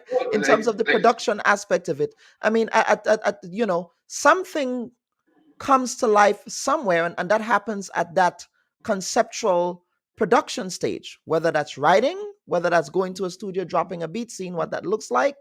What does it say? So we can talk about the soca artist, but what does it say about what happens on the back end? Well, like I said, Dr. Bob, the problem is it goes right across the entire spectrum. So the producers who are making the nonsense beats, because you cannot make music if you cannot play music. So you go into the computer programs and you manipulate it to give you a particular sound that the artists are comfortable with. So here we start with the producers, and they have to get their share of the blame. The artists who think it is okay to record a verse and a chorus and call it a song, they have to get their share of the blame. The DJs who think this is great, I'm going to play it and I'm going to push that, they have to get some of the blame. The radio stations who push that also, and shun good quality music in exchange for that nonsense, they have to get some of the blame. And then we as the consumer, we have to question ourselves, why are we accepting that level of mediocrity when we in Grenada produced some of the best calypso and soca music in the Caribbean? When you listen to, I mean, if you put on an Ajamu, Dr. Bob, in any environment, in any Grenada event, people are going to get up and sing and dance. And there are some Ajamo songs that I know by heart, but I would not torture the viewers by reciting.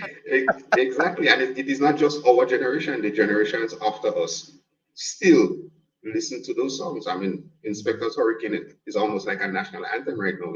It continues to play so much. Ajamo on the road again. Yeah. Ajamo on the road again. Exactly. So what about us and our taste that has changed so significantly from 20 years ago that we are willing to accept a song without a proper chorus, a song that says nothing to us, a song that does not have music? It is a series of manipulations of a computer program, which is not music. And it is going to manifest itself next week at the Calypso, at the Soca Monarch semifinals. The Soca Monarch semifinals. When the police band is going to have difficulty translating that nonsense into some kind of musicality.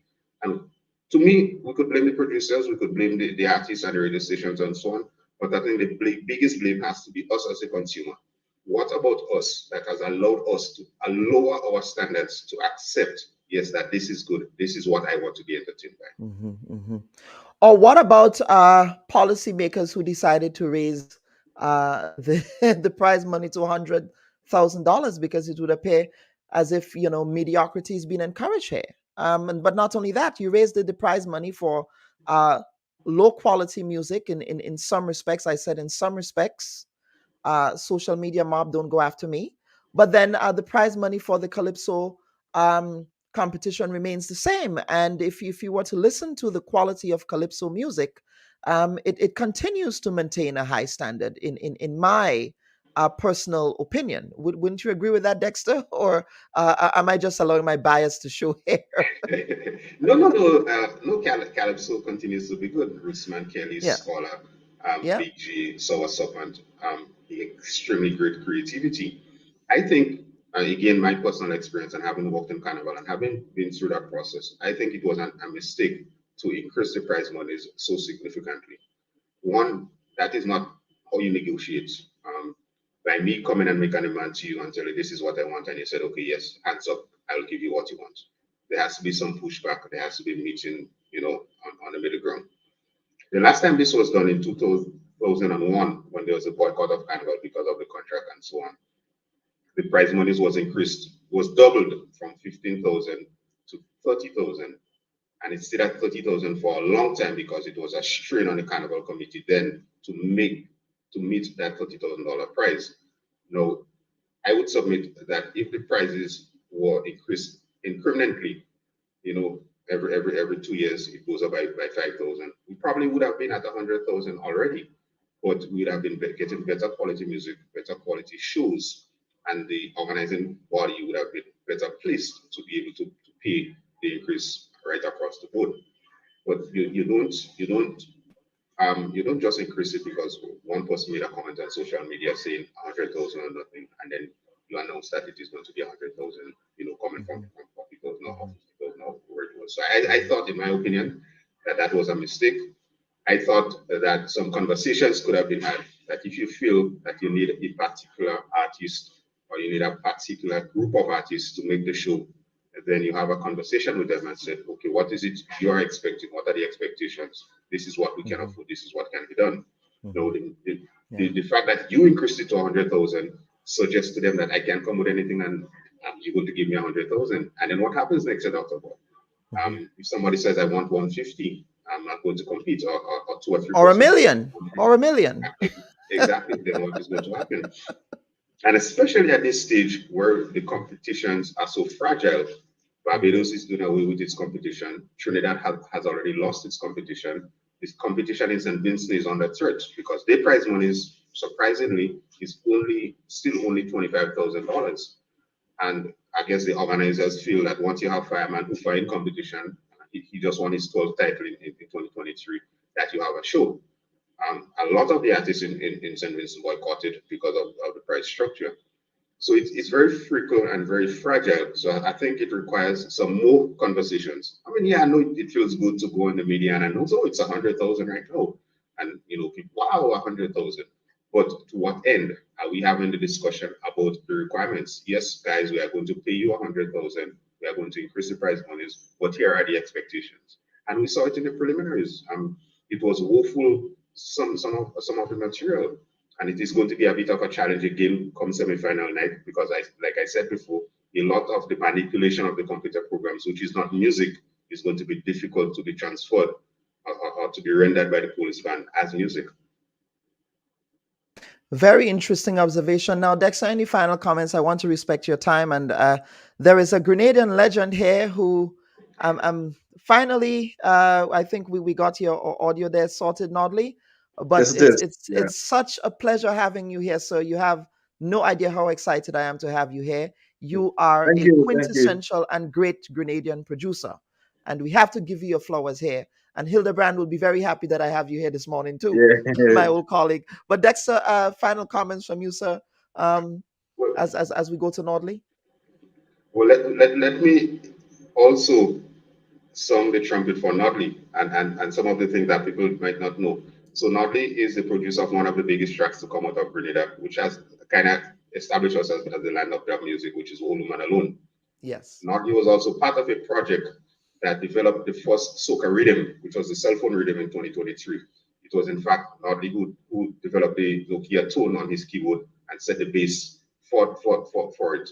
And it was a great Grenadian collaboration. So the work that Nodley started was further enhanced by Emmanuel Duncan, and then Mario and the others recorded on it. So must give Nodley his flowers, and it's a pleasure to see him coming out and what you have to say about the direction of the music. I mean, he's been there, he has done it, and he's not one of the guys who manipulates the computer. He's one of the guys who actually plays music, and he has a fair understanding of what it takes. So I'm happy, just like you, I'm ecstatic that he's here. I would have to go back later on this afternoon to hear his contribution. But good to see you, Nodley, and thanks for coming and using the platform to be able to educate us about music and the direction that it should be headed. All right. Yep, Dexter, any final comments, or is that your due? No, I would want to encourage, as a Carnival fan, as a Carnival lover, encourage everyone to be safe, to have a safe Carnival. I know we've had an upsurge in violence recently, but we don't need that. When you go out, you're not going to go to fight and do battle and war and so on. I know the police have already instituted their plans for the season, but we don't need to make the jobs tougher than it already is. So just wishing everyone a very safe and enjoyable Carnival. To all the competitors, have fun. It's not just about the competition, but enjoy the process. And to the eventual winners, I guess 2023 is your year. But I'm just like you, Dr. Bob, I am curious to see what the evolution is about. I guess post Carnival we'll have another engagement to determine whether or not there was an evolution, or if it was just more of the same. Right. Evolution into what? Then that's the question. Dexter, thank you again for always being flexible and available to appear on the Bub Report, sir. Thank you for having me. Absolutely. Nodley, now before we get to you, I want to take you down memory lane a little bit. This was from 13 years ago. 13 years ago, you did a documentary with my former boss, Channel 6, Community Channel 6 boss, Sippy Gibbs. Remember that bloke? Yeah, I do. Yeah. So let us take in the street from 13 years ago with Nodley. Because I always think that, you never know where a song could reach. You're supposed to appeal to a wider audience, somebody from another country who doesn't know Grenada. You're still supposed to appeal to them lyrically. Can you just give us an idea of the songs that you had before we talk about the other people you produced, from the band's perspective? And you seem to have a great love for playing with the band more than anything else. Yeah, I love playing with band. Right, is that a sort of security blanket? Possible, it's possible. I'm not sure, but it's just, the guys, these are my friends. We've been together for a lot of years, so this is who I know. So I feel comfortable around them. So maybe when we're on stage, this is it for us. And the other guys feel the same way I do. Whenever there were occasions when Fatman was absent from a gig or so, the vibes, among band members was never at its highest. He's like the live wire in the band. But how many albums you've done? 2 albums. One was in '96. That was Jambastic with I Like How We Live In, Drunk Self, Waiting, Rosefowl. And we did one in 2000, I think. That's the one with Tongue Alone Wearing, and so on. The first song I can remember really hitting the people with was Big Daddy Jam. They go down, Big Daddy. This is a Big Daddy Jam. Yeah. Which are the songs that would actually have stuck in people's mind? Better Than That.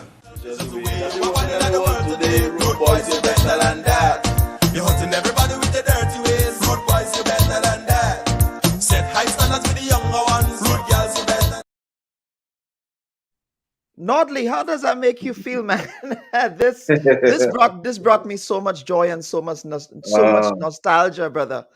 Yeah, memories, man. I grew up on these rhythms, you know. Yeah. All right. Yeah, these are nice times, man. Back in the time with all the boys, you know, play music, and we used to play regular, man. So it was like a daily thing with these guys. We live together, you know, we grow together, we play music, we hang out together. You know, so it was, besides the music, it was a friendship that we had, you know. Yeah, and let us talk about the production process, because, you know, a lot of people, especially a lot of people who are familiar with your productions, who are familiar with what the quality of Grenadian soca and calypso to a certain extent was back in your heyday. They're expressing concern about the quality of music.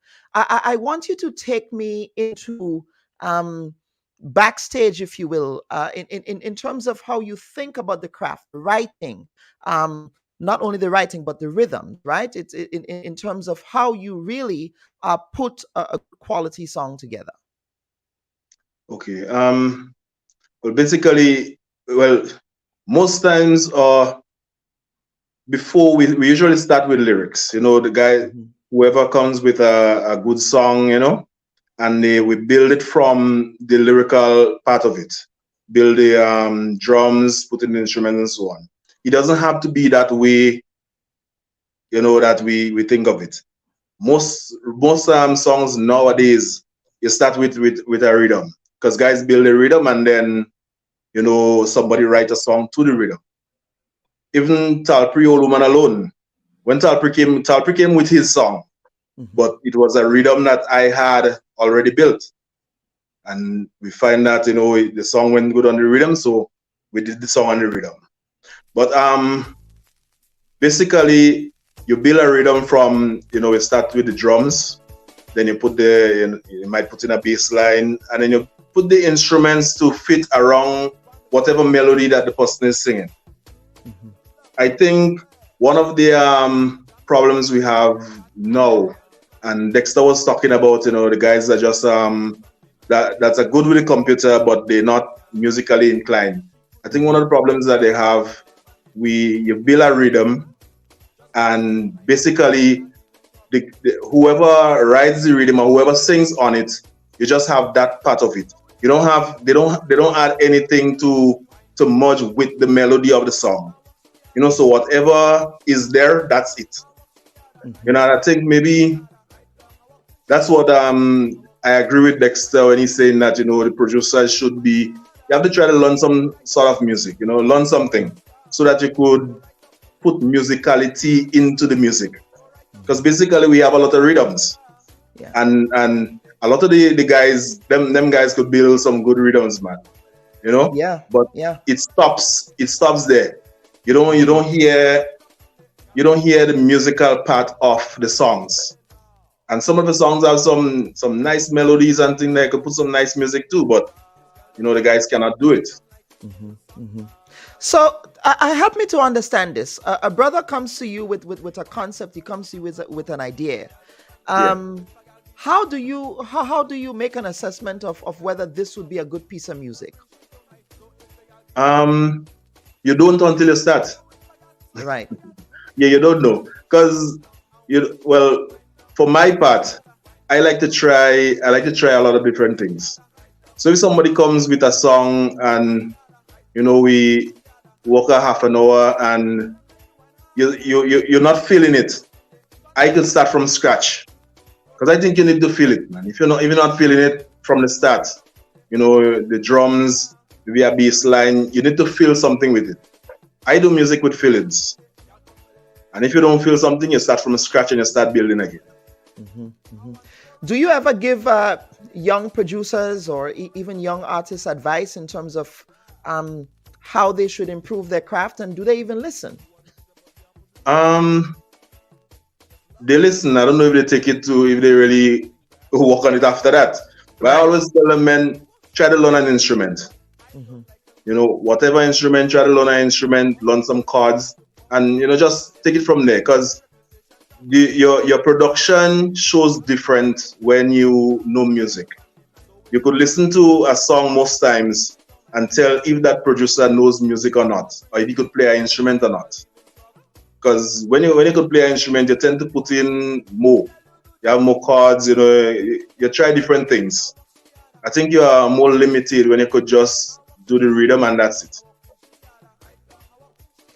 Absolutely. Now, in terms of the Jambalassi rhythm, I mean, the Jambalassi rhythm is huge. I mean, it's monumental. Yeah. It's one of the foundation elements of that whole era, right? Especially shout out to Butch Grove Capital. That's your region there. Is there anything comparable in this era to what Jambalassi and what Rhythm Mix, even Rhythm Mix, has been able to do? I don't think so, Yeah. Although we have what I just say, we have single artists that are doing good jobs. You have men that is putting in the work and it's showing because they do good music. But I think the era because with Jambalassi and with Rhythm Mix, there was a couple of guys who put their heads together to come up with ideas. Everybody put their ideas together. There was an entire band. Moss had if Moss had 10 members, the men sit down in a studio and put together a song. Rhythm Mix had 10 members, we sit in a studio and put on a song. So it wasn't like I alone produced a whole song for Rhythm Mix. They had everybody putting in, their piece. So there was some collaboration there and teamwork. Yeah, there was collaboration and everything. I think you have a lot less of that now. Basically, you have an artist go to a producer and it's basically two of them just doing some things. Some of the results are very good, because I mean, there are songs that you hear and you could see that they put in the work in it. I think we are too limited when two people sit down and produce. So it's like an every man for himself type of deal that's happening now, you think? Yeah, that's it. Yeah. And you believe that obviously would affect the quality of what we're seeing? Yeah, I think it does. Because it's not just calypso or soca alone. It happens in reggae. Yeah. Where before, you sit down.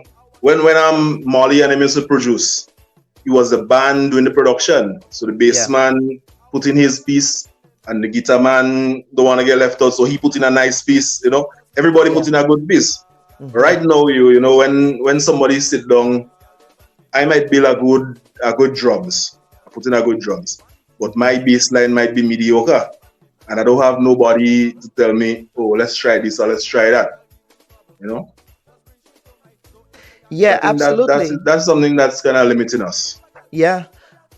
Is anything, what would you say has been your proudest piece of work? Whether that's a song that you did or is that too difficult a question to think about? Because you've done such great work. Yeah, whoa. I have to think. I'm not sure. I think one that I've always thought about was Talpri, the grave, the jail, and the hospital. Yeah. Treating Adolfred, the grave, the jail, yeah. I love that. Did you work on that general paper rhythm, that Never Say Never?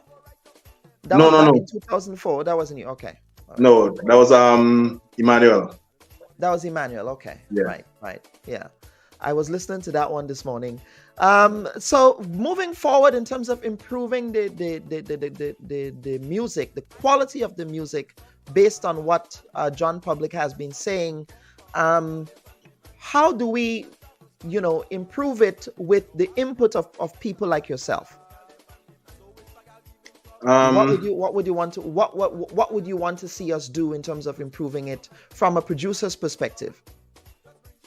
Well, what I think we could start trying to have, classes or panels and so on, focusing on the musical input, the music and like instrumentations and so on, and also engineering, because I think we have a problem with engineering across the board here. There are some guys that does it good, and then you hear a lot of music that has that problem with engineering. Mm-hmm.